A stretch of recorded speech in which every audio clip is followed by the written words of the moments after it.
It's safe to say these days that there's a fanbase for almost anything. Basically every media franchise that exists has some sort of following, and due to the internet, it's been easier than ever for fans to get together and share their interests. But oftentimes, a phenomenon occurs where certain media franchises gain such a following online that they become well known throughout the entire internet. I'm sure you can think of a few examples right now of a show or a game that you've seen everywhere, yet never understood why. Fandom is an everlasting phenomenon, with modern fandoms being prevalent since the original publication of Sherlock Holmes. In general, the presence of fandoms and fandom spaces is a natural part of having media exist in a public presence. This manifests itself in a lot of ways, the most obvious being fan art, fanfiction, conventions, and meetups, cosplays, events, AMVs, original music, and much, much more. Ultimately, it's all about bringing people together who share a common interest. Over time, many fandoms have dominated both the physical and online space. Historical examples including Star Wars and Star Trek, Harry Potter, DC and Marvel, etc., and recently stuff like My Little Pony, Minecraft, and Homestuck exploding on the internet and becoming notable almost online-only fandoms that may or may not have breached out into the real world. Most fandoms are predicated around one thing, though some generalized communities have been known to sprout up, notably the furry/anthro community, general anime community, and Nintendo communities.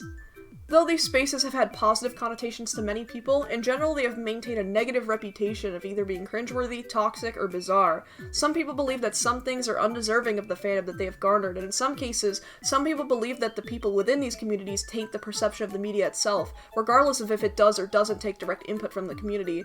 Regardless of these takes, even the most toxic and undeniably strange fandoms manage to stay afloat. Which leads into an interesting question. Why do certain fandoms become so popular? Sure, there are obvious answers such as YouTuber influence or genuine quality, but why do these properties gain such famous, or infamous, followings online? Before we get into any of that, we first need to get into the minds of these kinds of sick and deranged individuals. In order to help with such a perilous task, I've enlisted the assistance of one such Peach the Vampire. Here we shall present our findings. Enter if you dare. Hi boys, my name is Peach, and today I'm here to help Plastic Knight journey into the many wild and wacky fandom rabbit holes that exist online. Here is the list of all the properties we plan to discuss. From kids' cartoons to video games to books to analog horror to Newgrounds web series, we plan to delve into many notable fan bases and try to figure out what about them draws people in. Assume spoilers will be mentioned for any of the media franchises covered. We have come to the conclusion that many fandoms follow a consistent basis for popularity, divided into 6 categories. Some outliers exist, but almost all fandoms discussed here fall into at least one of 2 subcategories within each individual point. The categories exist as follows. Number 1, replicable art style, in that it is extremely easy for someone to create their own self-insert or original character. Examples include My Little Pony, Sonic the Hedgehog, or Madness Combat. Though this category largely defines animated properties that use character templates, this category also applies to live-action media that gained a fandom full of self-inserts. Special mention goes to the furry fandom, which also fits this category, however due to the nature of furries, it doesn't really fit with the theme of this video. Subcategories are for fandoms more prime on sonas versus fandoms more prime on self-inserts. Number 2, faction system, in that there is some kind of group divide, either by an actual organized body or a variety of fantasy species that people imagine themselves to be a part of. Examples include Harry Potter, Percy Jackson, and Steven Universe. When it comes to the group divides, the organizations in a story often have some kind of aesthetic, theming, or trait to set each group apart, and thus people latch onto a specific one. Species is often more in line with a series that has heavy emphasis on it, especially stories like Splatoon, where the species divide is directly ingrained with the culture of the franchise, for instance having specific appearances and implied cultures. As such, the subcategories for this one are the group/house divides and the species/race divides. Number 3, world building, in that people are drawn to the world of a story either because the world building is dark and engrossing, or because it's fun and simple. Examples include The Owl House, Undertale, and Kirby. Some stories have worlds that are scary or dark in some way, but still contain trace elements of goofiness. On the opposite end of the spectrum are stories that just make you feel good and have elements that are just fun to be a part of or imagine characters being involved with. The subcategories for this are dark but silly vibes or fun D&D campaign vibes. Number 4, theory-driven, in that a lot of the discussion surrounds theories either based on the material itself or the characters. Examples include Gravity Falls, Five Nights at Freddy's, and Cookie Run. Some stories have a lot of mystery surrounding the world, characters, or themes. Other stories are designed in a way that allows fans to imagine things about the characters. The subcategories for this are major mystery and fun headcanons. Number 5, prime shipping material. Unlike the previous rules, this one is inevitable for every series of characters. The distinction is in whether there is a common consensus or a major war in the fandom. Examples include the Powerpuff Girls, My Hero Academia, and Homestuck. The subcategories are major fandom war versus universal agreement. Now, our sixth rule is a secret for now. We'll reveal that one at the end. But with that all out of the way, let's begin our deep dive. When it comes to any fandom, whether it be animated or not, art and visualization are extremely important. Even things without specific style almost always have a specific aesthetic associated with it, especially books like Harry Potter and Warriors, which don't necessarily have any art in their main material, but are heavily associated with certain looks or character appearances. Harry Potter has a very classy, dark academia aesthetic, while Warriors, despite departing from it in recent years, is still somewhat associated with the lol random aesthetic of the early 2000s, as that was the aesthetic it was known for during the early days of its fandom. In the case of animated properties, however, the media automatically provides a template for which to either make your own characters or insert yourself into the story. With media like My Little Pony, this template is very literal. Most of the characters are designed with the same base, and though some variations exist, the ponies generally follow the exact same design template. As a result, it was easy for younger fans to make their own characters by drawing over and editing this base. Franchises like Sonic and the Powerpuff Girls weren't made with the intent to have a character baseline, but it came to adopt it in official material with things like Sonic Force's character creator and Powerpuff Yourself. All three of these franchises are well known for having bases pretty easily accessible online, especially on DeviantArt. In the case of things like Madness Combat and Homestuck, a base already exists, but is simple enough that most people divert from it in such a way that it's got more going on, but is still recognizable as the source material. Many different artists will draw the characters in completely different ways, but ultimately the characters will still be recognizable due to a few key things like outfits and color schemes. In terms of original characters and self-inserts, a lot of fans using the baseline will create an OC or persona based on the traits established in these styles. Splatoon is a major contender for this, since the amount of characters is relatively small, and a decent number of the cast consists of characters who don't have solid canon appearances and can be designed to look however fans want. In addition, Ink Sonas, Octosonas, and fan-made Species Sonas are incredibly popular and in general carry most of the fan content for Splatoon. In Steven Universe, you also get the choice to design your gem Sona like either a crystal gem or a follower of the diamonds, which impacts the aesthetic and story of your OC. In short, this point refers to the tendency for art styles, aesthetics, and character designs to bring fans together, and in many cases, the simplicity of these art styles and character designs can result in an influx of fan characters, something that many fans find appealing. This simplicity can also result in a variety of art styles, meaning many different artists can draw their own versions of the same character. Another way for fan characters to easily arise are clear factions, species, race, and house systems. You probably have heard of the Hogwarts house system, even if you know absolutely nothing about Harry Potter. These four simple groups are such a widely popular element of the fan base that fans started identifying with a specific house, either by assigning it to themselves or by taking the official quiz. These types of quizzes are quite common in all kinds of fandoms. Basically, if your series has a faction system of any kind, a special group, there will be a dozen of fan-made quizzes based off these groups. Though some series like Percy Jackson, Warrior Cats, and Homestuck have official quizzes made by the creators. These factions are often based off simple, identifiable traits such as personalities, magical powers, roles, aesthetics, and so on. Aside from the very well-known Hogwarts houses, Percy Jackson was a story about the children of mythological gods, so people often assign themselves to one of those gods, and Warrior Cats had the clan system, in which fans assign themselves to a specific clan. A modern example would be the Owl House with the Coven system. One important aspect of this rule is the way it relates to the previous rule, in that factions provide an easy outlet for OCs. Because these factions are very important to the story's world building, they would definitely impact the OC's personality traits, powers, and such. If you were to make a Harry Potter OC, their house would be one of the first things you decide. If you made a Percy Jackson OC, their godly parent would be crucial to their character, and if you were to make a Warrior Cats or Owl House OC, their clans and covens would be important to consider. Though sometimes the variety in these factions can be a jumping-off point for fan-made factions in the story's universe. Many Steven Universe OCs were based off gemstones that were not represented in the actual show. Pokemon has multiple factions in canon, such as the Gym Leaders and Evil Teams, and fan-made Gym Leaders and Evil Teams are quite popular in the fandom.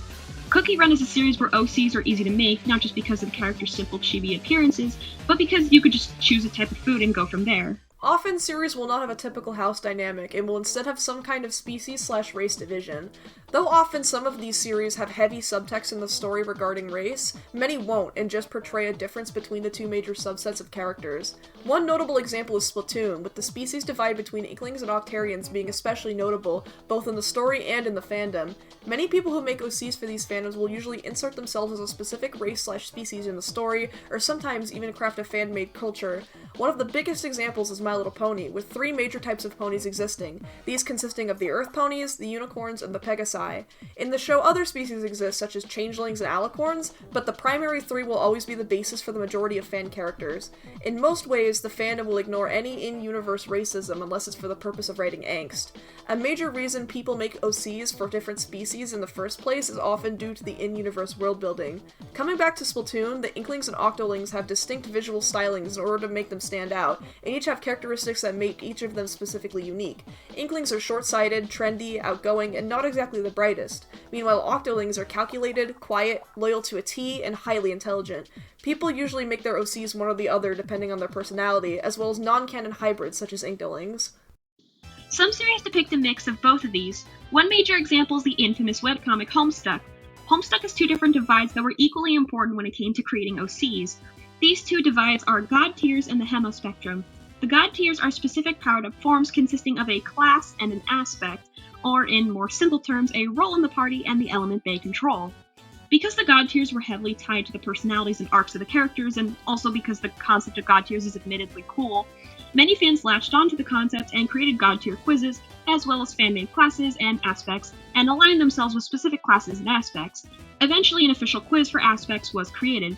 The Hemospectrum was a caste system in troll society based on the color of a troll's blood. This was a major element in the way the trolls interacted, and it also affected their role in troll society, and what powers they had. Similar to the God tiers, fan-made blood color quizzes were created, and this became an essential element of Homestuck OC creation, at least for troll sonas. In short, this point refers to the tendency for fans to latch onto fictional groups and social structures as a way to identify themselves. Many people involved with fandoms tend to use their fandom as part of their identity, so this serves as an extension of it. It also can lead to a lot of interest in the world building to arise, leading directly into the next point. World building is the major crux of any notable fandom. Characters are always big, but the world that they live in is just as important, and in some cases even overshadows the characters in some fandoms. People tend to gravitate a lot towards fantasy in major fandoms, but plenty of somewhat realistic stories also have notable fandoms focusing on the world surrounding it. Some stories are incredibly dark, though this often only empowers the fandom to make angst content surrounding the media in question. The level of darkness is extremely varied, but often still plays a major part in this. For instance, Gravity Falls has a somewhat dark tone, but is still overall really silly and goofy despite it, versus Danganronpa, which has significantly heavier themes, but still contains hints of comedy. Many other franchises are completely chill by comparison, even if the story is high stakes. The most notable instances of this are Steven Universe and My Little Pony, with both really pushing hard on the power of love type stories. People find the world cool in a I wish I could live here type of way, or in a this is interesting kind of way. Harry Potter, Pokemon, and My Hero Academia have the perfect setup for idealizing the world, and imagining yourself as a wizard, trainer, or student/pro hero is a major driving force for the fan content in these communities. The Kirby franchise is almost entirely cruxed off of lore, so people will often imagine events in the story that either haven't been confirmed or are left unexplored, making for more content about the story than the characters in a lot of ways. The same can be said for Cookie Run, as due to its nature as a mobile game franchise with constant updates and a new character at least every month, the lore is hard to get a grasp on unless you're there for every event, so the lore is a big interest for many fans. However, world building can result in a fandom phenomenon entirely separate from the canon material or story. This phenomenon is the wild world of alternate universes, or simply AUs. AUs are one of the inevitables of many fandoms, although their popularity and detail differs greatly. Before we go into more detail, we should warn you that this is the point where we dive deeper into the more intricate specifics of fandoms. This is the turning point of this video. Be prepared. AUs often fall under a few categories. The most common type of AU is undoubtedly swap AUs. These AUs consist of some kind of swap of the character's personalities, aesthetics, roles, or moralities. These AUs are conceptually easy to understand and bound to happen in every fandom. AUs that place characters in different settings, such as a fantasy or sci-fi setting, are also quite common. Alternatively, sources that already take place in these kinds of settings will have a modern AU. Other popular categories include high school AUs, magical girl AUs, and villain AUs. And if a series is full of non-human or otherwise non-humanoid characters, it is guaranteed an AU with human designs. These are just a few examples of popular tropes in alternate universes, but in the specific context of a fandom, these AUs can vary. As previously mentioned, the swap AU is the most common type of AU, but can fall under different categories. In the Steven Universe fandom, the most popular AUs were swap AUs, with the most common being the diamond swap and mom swaps. Diamond swaps were AUs where the roles of the diamonds would be flipped. Mom swaps were AUs that switched the main 3 crystal gems for other characters. In the early days of the fandom, the 3 characters switched would be Peridot, Lapis Lazuli, and Jasper, but over time Jasper was switched out for Bismuth. These AUs had many different interpretations of which characters would be swapped. For example, some fans swapped Pearl with Peridot, while others swapped her with Lapis Lazuli. Two similar AUs that would appear in later years of the fandom were Blue Swap and Connie Swap.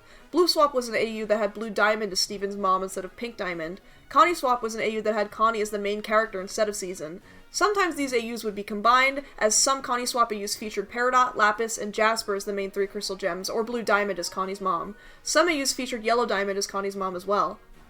Villain AUs are also quite popular and can either be a swap AU or a what-if scenario.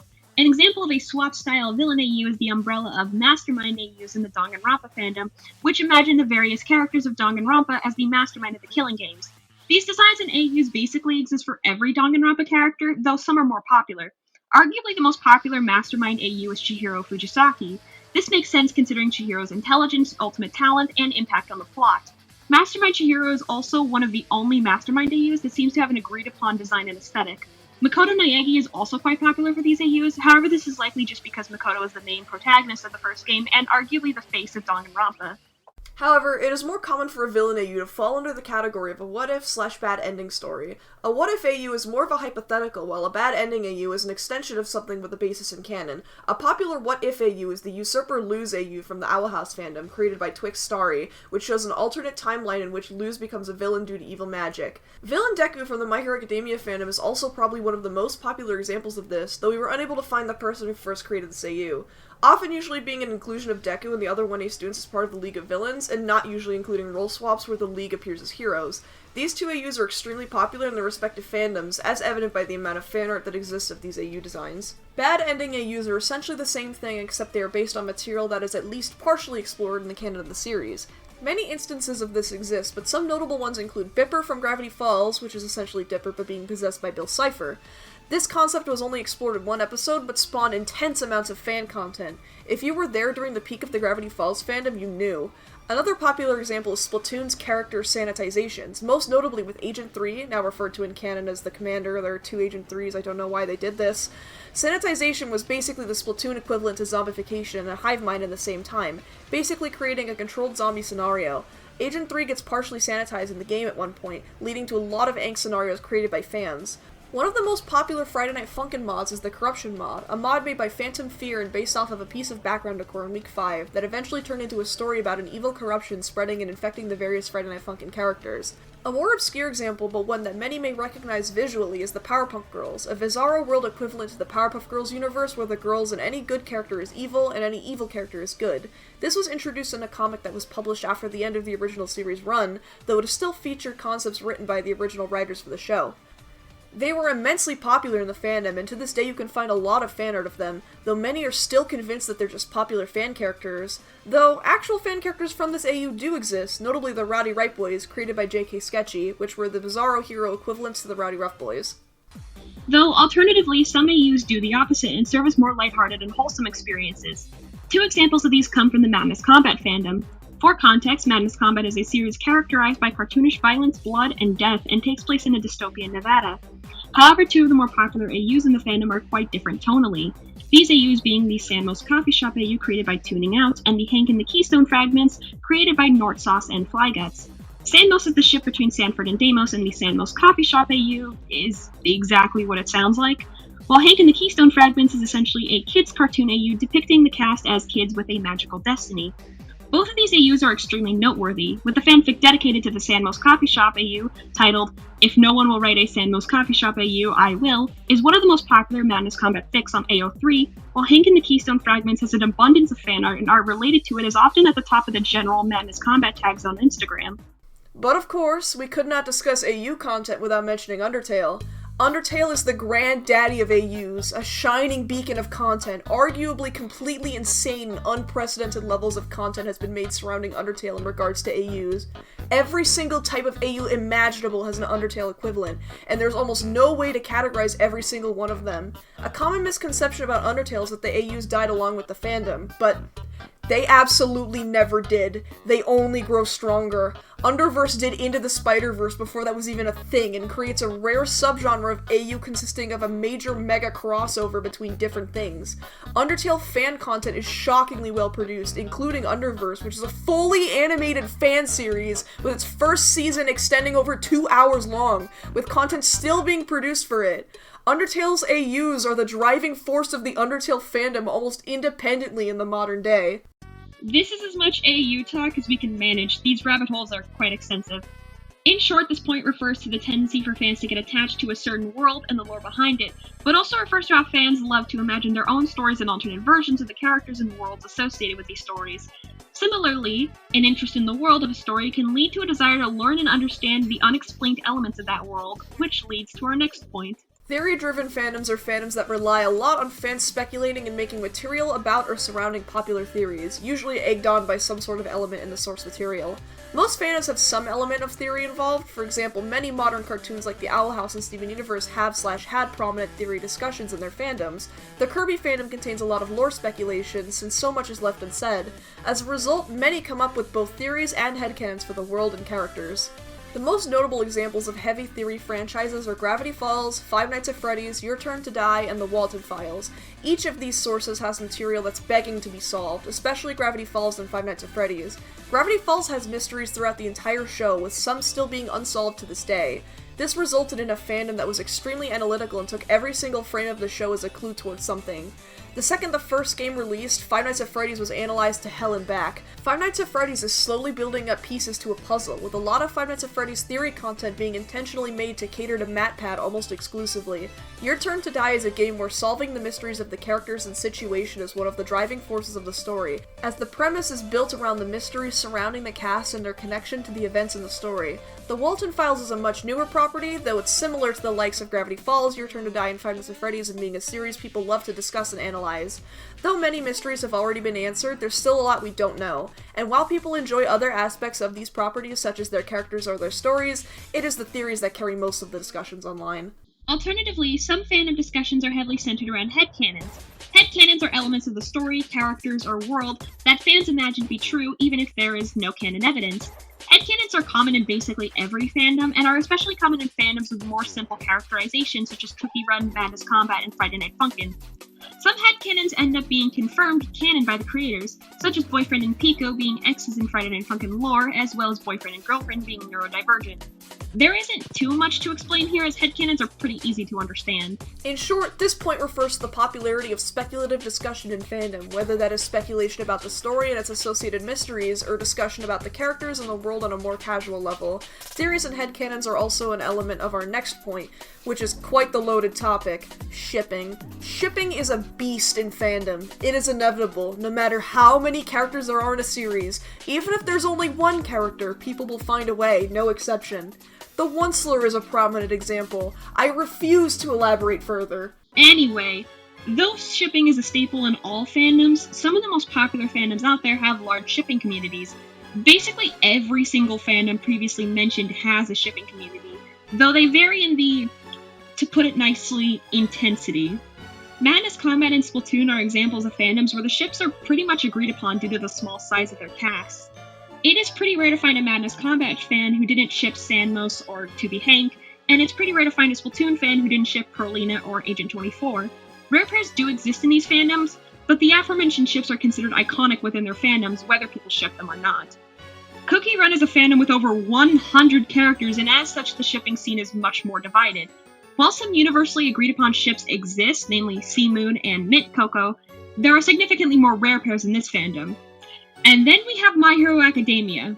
Many fandoms we discuss have ship wars, but My Hero Academia is probably the most extreme out of our list. If you've seen it, you know. It has gotten to the point where I have been yelled at in real life because I did not ship Totodeku. That is all we will say. And then we have Star vs. the Forces of Evil.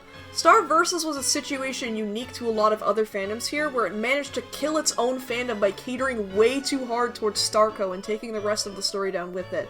This whole situation is a rabbit hole with clear internal debates as well as a bunch of new ships and love interests that only complicated things further. By the end of the show, none of the shippers were satisfied. The reception of the finale was extremely mixed, and Starco has been considered a major element in the show's decline. This entire rabbit hole is not something that we'll be going into right now, but we highly suggest watching this video by Sarcastic Chorus on the details of what went down. This example is mostly just here to show that the fragility of a shipping scene has way more potential to do damage than one would expect. Though, do not take this as us saying shipping is bad and always toxic, because it isn't. Yes, some people are aggressive and toxic, but they do not represent everyone who enjoys shipping. In short, this point refers to the extreme popularity of shipping culture as well as how significant of an impact it has the potential to be. Shipping scenes can be unpredictable in terms of what becomes popular, but they're constant regardless, and are here to stay. And that is an in-depth discussion on the appealing elements of fandom. Of course, these aren't strict guidelines, but more so consistent attributes that appear throughout the different fandoms we discussed. Fandoms are often hard to predict and analyze, but these traits are the ones we've noticed the most frequently. So, in the end, what can we learn from all of this? Well, a major element of these fandoms is to imagine your own kind of content, whether that be imagining stuff about the characters or imagining yourself in the world. People also like having creative freedom to imagine the world or characters in different scenarios or timelines. This is really what all our points boil down to. Ultimately, while fandoms can often be a mixed bag and the people involved often can be toxic or bring down a community, at the end of the day, a fandom cannot be defined entirely by its worst elements. A lot of the fandoms we've discussed have gained negative reputations online, but it is really hard to judge an entire community of thousands, potentially millions of people based on the most vocal and aggressive minority of individuals. While it is important to acknowledge and recognize harmful behavior in a fandom, it is also important to recognize the genuinely amazing people who also take part in these communities, as well as the works associated with it. At the end of the day, fandoms and their history are just fun to talk about.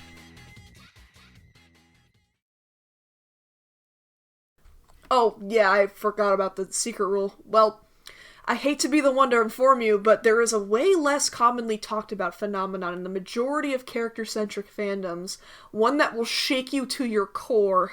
I present to you the Tumblr Sexyman clause. I don't mean to alarm you, but what we are about to say is deeply frightening.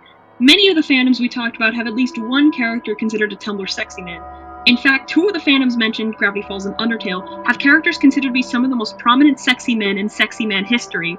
If you want to play a fun game, go to the Sexypedia page and see if you recognize any characters from nearly any popular series mentioned here. Bonus points if it's a character near and dear to your heart.